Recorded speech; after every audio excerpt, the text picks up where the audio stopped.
Hello friends, welcome to let's cook channel. ಇವತ್ತು ನಾವು ಮೊಟ್ಟೆ ಸಾಂಬಾರು ಮಾಡೋದನ್ನು ಹೆಂಗೆ ಅಂತ ತೋರಿಸ್ಕೊಡ್ತಾ ಇದ್ದೀನಿ. ಇದೆಲ್ಲ ಅದಕ್ಕೆ ಬೇಕಾಗಿರೋಂಥ ಇಂಗ್ರೀಡಿಯೆಂಟ್ಸು. ಫಸ್ಟ್ 6 ಮೊಟ್ಟೆ ಹಾಕಿ ಸಾಂಬಾರು ಮಾಡೋದು ಹೆಂಗೆ, ಅದಕ್ಕೆ ಎಷ್ಟೆಷ್ಟು ಇಂಗ್ರೀಡಿಯೆಂಟ್ಸು, ಏನೇನು ಇಂಗ್ರೀಡಿಯೆಂಟ್ಸ್ ಬೇಕು ಅಂತ ತೋರಿಸ್ತೀನಿ.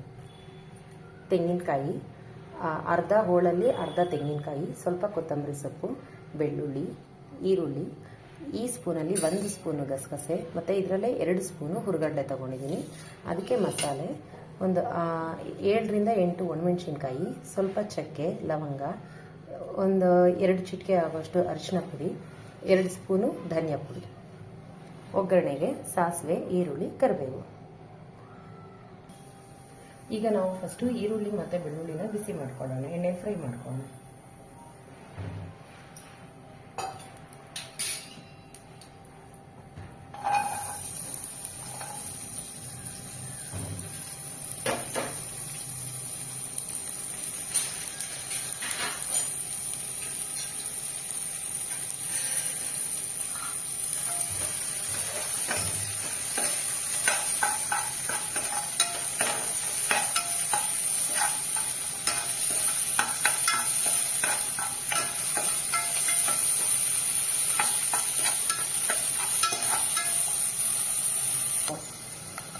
ಈಗ ಮಸಾಲೆ ಪದಾರ್ಥ, ಒಣಮೆಣಸಿನ್ಕಾಯಿ, ಚಕ್ಕೆ, ಲವಂಗ ಇದನ್ನು ಬಿಸಿ ಮಾಡ್ಕೊಳ್ಳಿ.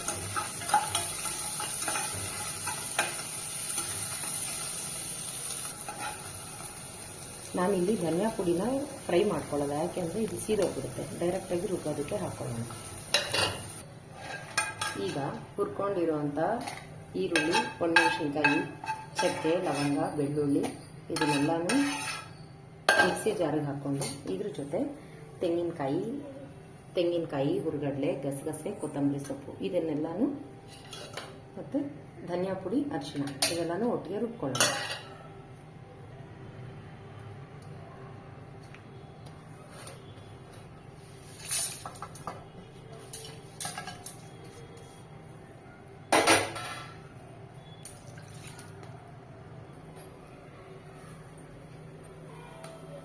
ಈಗ ಒಗ್ಗರಣೆ ಮಾಡ್ಕೊಳ್ಳೋಣ.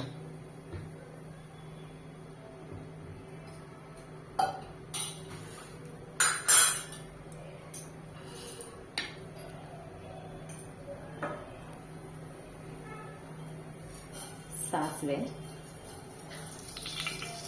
ಸಿಡಿದ್ಮೇಲೆ ಕರಿಬೇವು ಹಾಕೊಳ್ಳೋಣ.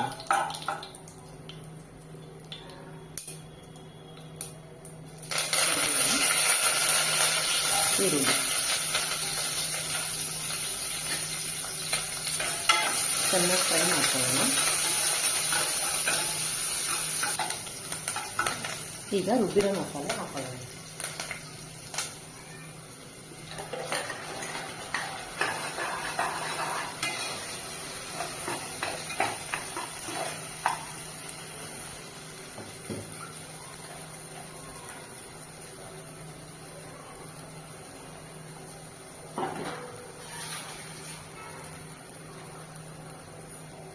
ಹಸಿ ವಾಸನೆ ಚೆನ್ನಾಗಿ ಹೋಗೋವರೆಗೂ ಚೆನ್ನಾಗಿ ಎಣ್ಣೆಯಲ್ಲಿ ಫ್ರೈ ಮಾಡ್ಕೊಳ್ಳೋಣ.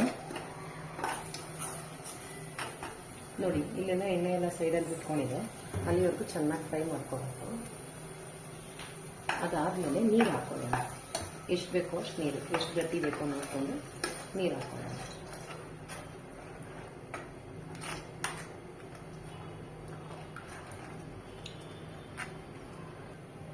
ನಮ್ಮ ಕನ್ಸಿಸ್ಟೆನ್ಸಿ ಎಷ್ಟು ಬೇಕೋ ಅಷ್ಟು ನೋಡ್ಕೊಂಡು ನೀರು ಹಾಕ್ಕೊಂಡಿದ್ದೀನಿ. ಈಗ ಅದು ಕುದಿ ಬಂದಮೇಲೆ ಎಷ್ಟು ಬೇಕೋ ರುಚಿಗೆ ತಕ್ಕಷ್ಟು ಉಪ್ಪು ಹಾಕೊಳ್ಳೋಣ. ಅಲ್ಲಿವರೆಗೂ ಒಂದು ಲಿಡ್ ಕ್ಲೋಸ್ ಮಾಡೋಣ.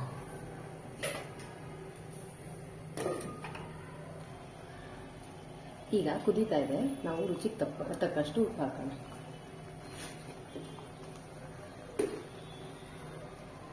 ಈಗ ಉಪ್ಪು ಹಾಕಿದ್ದೀವಿ, 2 ನಿಮಿಷ ಆಯಿತು. ಈಗ ಮೊಟ್ಟೆನ ಒಡೆದು ಅದಕ್ಕೆ ಹಾಕೋಣ.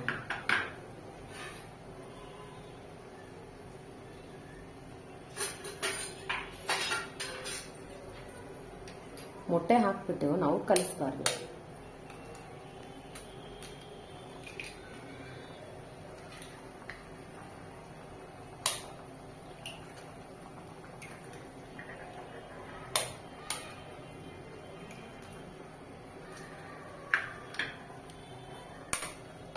ನೋಡಿ ಈಗ ಮೊಟ್ಟೆನ ಒಡೆದು ಹಾಕಿದ್ದೀನಿ. ಈಗ ನಾವು ಸೌಟ್ ಹಾಕಬಾರ್ದು. ಸೌಟ್ ಹಾಕಿದ್ರೆ ಮೊಟ್ಟೆ ಎಲ್ಲ ಒಡೆದೋಗ್ಬಿಡುತ್ತೆ. ಒಂದು 5 ನಿಮಿಷ ಹಾಗೆ ಬಿಟ್ಟು ಅದಾದಮೇಲೆ ಸೌಟಲ್ಲಿ ನಿಧಾನವಾಗಿ ಕಲಿಸ್ಬೇಕು. ನೋಡಿ ಫ್ರೆಂಡ್ಸ್, ಒಂದು 10 ನಿಮಿಷ ಆಗಿದೆ. 10 ನಿಮಿಷದಿಂದ ಬೇಯಿಸಿದ್ದೀನಿ. ಈಗ ನಿಧಾನಕ್ಕೆ ಸೌಟ್ ಹಾಕೋಣ. ನೋಡಿ ಮೊಟ್ಟೆ ಹಂಗಂಗೆ ಇದೆ. ಇನ್ನೊಂದು 5 ನಿಮಿಷ ಬೇಯಬೇಕು. ಹಾಗೆ ಬಿಟ್ಬಿಡೋಣ. ಈಗ ಬೆಂದಿದೆಯಾ ಅಂತ ಒಂದ್ಸಲಿ ನೋಡೋಣ.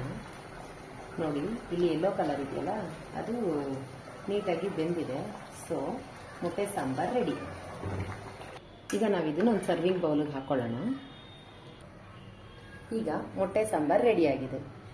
ಹೇಗಿತ್ತು ಅಂತ ಮಾಡಿ ಟೇಸ್ಟ್ ಮಾಡಿ ಹೇಳಿ.